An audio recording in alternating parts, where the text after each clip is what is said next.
নমস্কার বন্ধুরা, আশা করি সবাই ভালোই আছেন। আজকে শুরু করলাম বিরোহীর পর থেকে। এখান থেকে আপনাদেরকে চাকদা অবধি দেখাবো। চাকদা ওভারপাসের কাজ কতদূর কি হলো এবং কতটা বাকি আছে সেগুলো দেখিয়ে দেবো, আজকে বলে দেবো আমি। তার আগে বলে নিই যে আপনারা আগের ভিডিওতে যত আমাকে ভালোবাসা দিয়েছেন, সত্যি আমি এটা আশা করিনি যে এত ভালোবাসেন আমাকে আপনারা। তো অসংখ্য কমেন্ট পেয়েছি এবং যতদূর পেরেছি সবাইকে উত্তর দিয়েছি।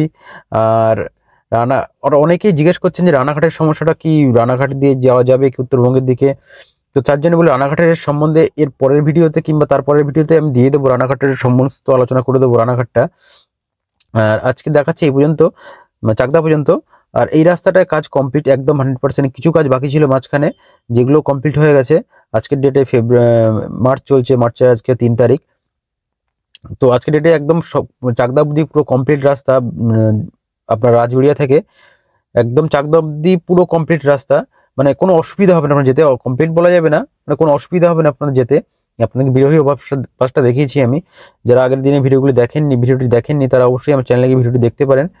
তো বিরোহী ওভারপাসটাও একটা লেন খুলে দিয়েছে, কোনো অসুবিধা হচ্ছে না। একটু আধটু আপনার ডাইভারশন আছে, তাছাড়া কোনো অসুবিধা হচ্ছে না, স্মুথলি যাওয়া যাচ্ছে একদম। কোনো আপনাকে জ্যামে পড়তে হবে না, কোনো সমস্যা হবে না।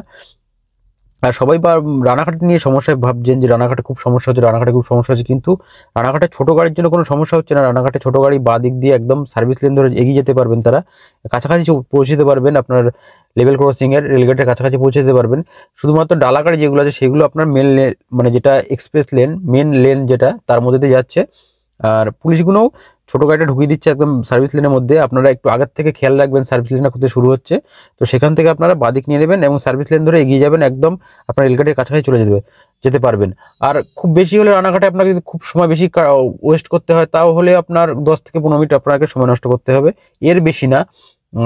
পরবর্তী ভিডিওতে দেখতে পাবেন, আমি দেখিয়ে দেবো। আর যারা একটু ইমার্জেন্সি থাকবেন তারা একদম মানে ডান দিকের লেন ধরে যাবেন, মানে যেটা আপনার ওই দিকের লেনটা আছে সেই লেন ধরে যাবেন। সেই লেন ধরে গেলেও একদম আপনি পৌঁছতে পারবেন রানাঘাট রেলগেট অব্দি, কোনো একটু দাঁড়াতে হবে না আপনাকে, একদম রানাঘাটে রেলগেটের মুখে চলে যাবেন। একদম ডান দিকের লেনটা ধরে যাবেন। আমি যেমন যাচ্ছি যে রেলটা দিয়ে, ডান দিকের লেনটা ধরে যাবেন, যখন ওইখানে গেলে একদম পৌঁছে যাবেন। আর অনেক কিছু পুলিশ যারা ওখানকার প্রশাসন আছে, এই ছোটো গাড়িদের জন্য কিংবা বড় গাড়িদের জন্য সমস্যা না হয় তার জন্য অনেক ব্যবস্থা করেছে রানাঘাটের জটটা কাটানোর জন্য। খুব বেশি দিন লাগবে না রানাঘাটে জট কাটতে, খুব বেশি হলে আপনার আশা করছি 1 মাসের মধ্যে একটা লেন চালু করে দেবে রানাঘাটে আপনার লেভেল ক্রসিংয়ের উপরে। তারপর থেকে একটুও সমস্যা থাকবে না। আর একটা লেন চালু হয়ে গেলে তখন একটা লেনে কাজ হবে এবং আর লেভেল ক্রসিংয়ের কোনো সমস্যাই থাকছে না। তো খুব তাড়াতাড়ি চালু হয়ে যায়। দেখুন কথা বলতে বলতে শিমুরালির কাছে চলে এসেছি। এইখানে রাস্তার কাজ একদম 100% হয়ে গেছে।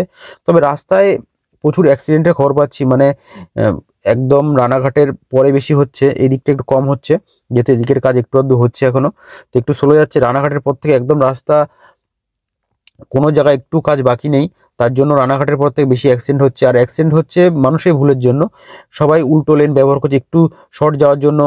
যেখান দিয়ে ডাইভারশন আছে কিংবা যেখান থেকে পাস দেওয়া আছে সেই পাসগুলো ব্যবহার করছে না, উল্টো লেন দিয়ে আসে, তখনই অ্যাক্সিডেন্টটা হচ্ছে।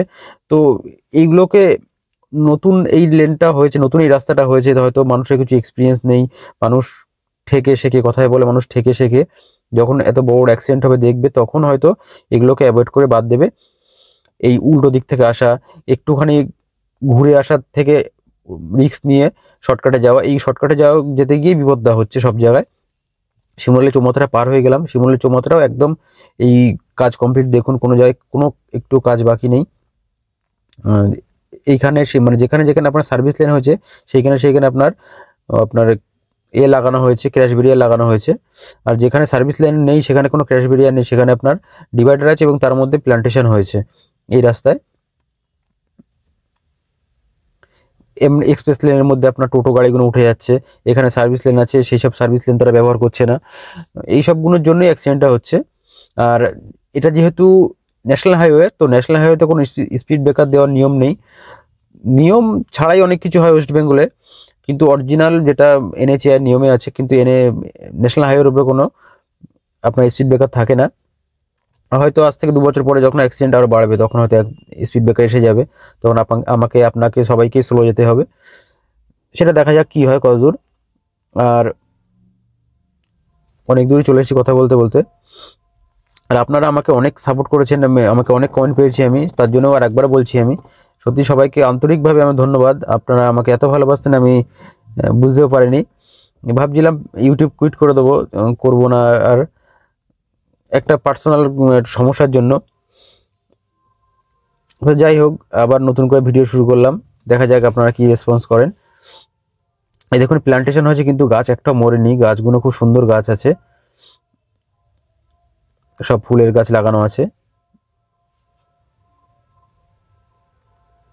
কিছু কিছু জায়গায় গাছ মরেছে, এইগুলো এইসব জায়গায় গাছ মরেছে মনে হচ্ছে, কিন্তু হয়তো প্ল্যান্টেশন হয়নি এখানে, এখনো মনে হচ্ছে হয়নি এখানে।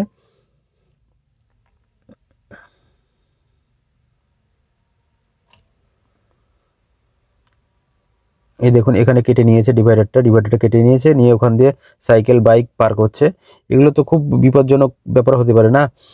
একটা গাড়ি যখন আমি যাচ্ছি তখন কম করে আমার স্পিড 80 আছেই, সব গাড়ির প্রায় 80 আছে, তো হট করে সামনে চলে আসলে কেউই আটকাতে পারবে না, অ্যাক্সিডেন্টটা হবেই।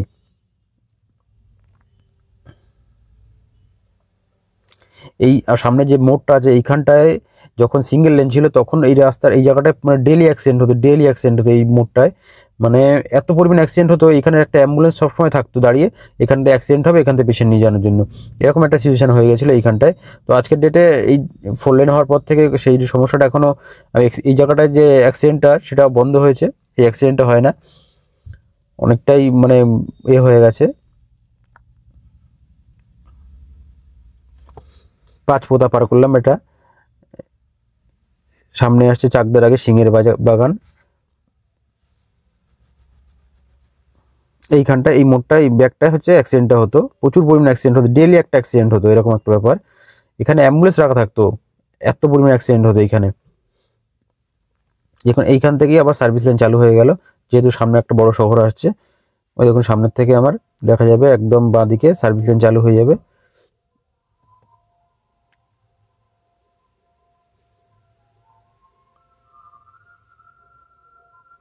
চাকদায় ঢুকে গেছি, চাকদার মুখে প্রায় চলে এসেছি।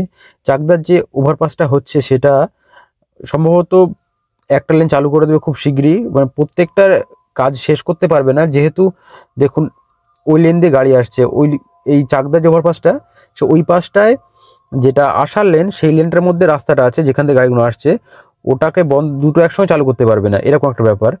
তো সেহেতু ওই জন্য একদিকে লেনটা চালু করবে, মানে এই যে লেনে আমি এখন আছি সেই লেনটা চালু করবে, সেই লেন দিয়ে দুটো লেনের গাড়ি যাবে, আর তারপরে ওই দিকটা যখন কাজ হয়ে যাবে তারপরে ওই লেনটাকে চালু হবে। দেখুন জ্যাম লেগেছে রানাঘাট রেলগেটের চাকদার ওভারপাসের আগে। ছোট গাড়ি হলে কোনো খুব একটা সমস্যা হয় না, দেখুন ডান দিক দিয়ে বাঁ দিক দিয়ে আগে যাওয়া যায়, পুলিশও খুব একটা কিছু বলে না, কারণ ভারী গাড়িগুলো দাঁড়িয়ে থাকে, যেতে অনেক টাইম লাগে। এই দেখুন এখানে পিচ পড়েছে, মোটা পাথরের কুচো পাথরের যে লেয়ারটা সেটা পড়েছে, 10 থেকে 12 দিনের মধ্যে একটা লেন চালু হয়ে যাবে, আমি কথা দিচ্ছি আপনাদেরকে, আপনাদের কথা মিলিয়ে নেবেন আমার। চাকদার যে ওভারপাসটা হচ্ছে, ক্র্যাশ ওয়ালটার এখনো ঢালাই করতে বাকি আছে, তো ঢালাই করতে বেশিক্ষণ লাগে না, এগুলো সব মেশিনে হয়, কোনো শ্যাটারিং করতে হয় না, মানে পাটা মারতে হয় না, ডাইরেক্ট মেশিন দিয়ে রোল করতে করতে চলে যায়।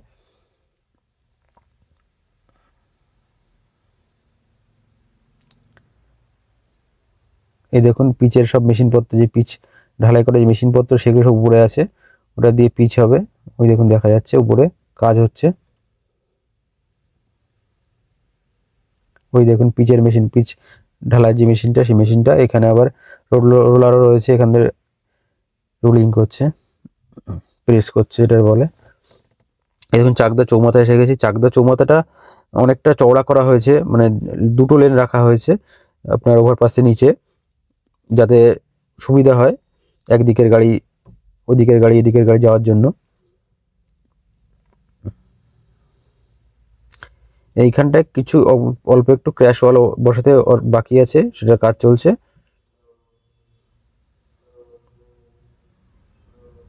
একদম 24 ঘন্টা কাজ হচ্ছে, আপনার ভয়ের কোনো ব্যাপার নেই, এই 15-20 দিনের মধ্যে কমপ্লিট করে দেবে এরকম ব্যাপার। একদম 24 ঘন্টা কাজ হচ্ছে, কাজ বন্ধ হচ্ছে না একটুও সময়, ভোরবেলা পর্যন্ত কাজ হচ্ছে, এরকম একটা ব্যাপার। অনেকগুলো ডেডলাইন এই রাস্তাটা কমপ্লিট করার পার হয়েছে, মানে শেষ হয়েছে, কমপ্লিট করতে পারেনি, ওই জন্য যত সম্ভব চেষ্টা করছে এই রাস্তাটা শেষ করার, কাজ শেষ করার।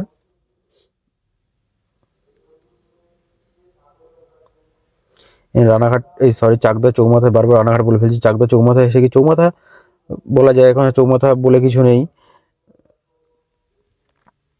আমার বাঁদিকে চলে যাচ্ছে আপনার চাকদা স্টেশন এবং ডান দিকে চলে যাচ্ছে আপনার বনগাঁ রাস্তা, যেটা 20 নম্বর রোড নামে পরিচিত,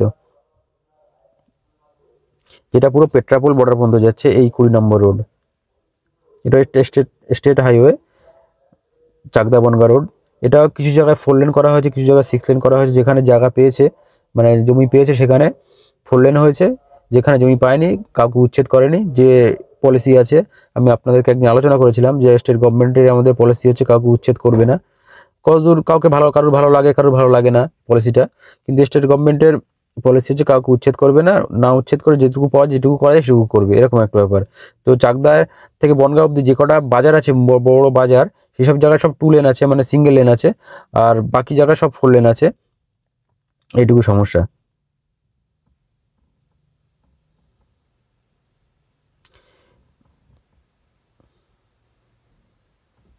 এই দেখুন চাকদা ওভারপাসটা পার হয়ে আসলাম বলতে বলতে।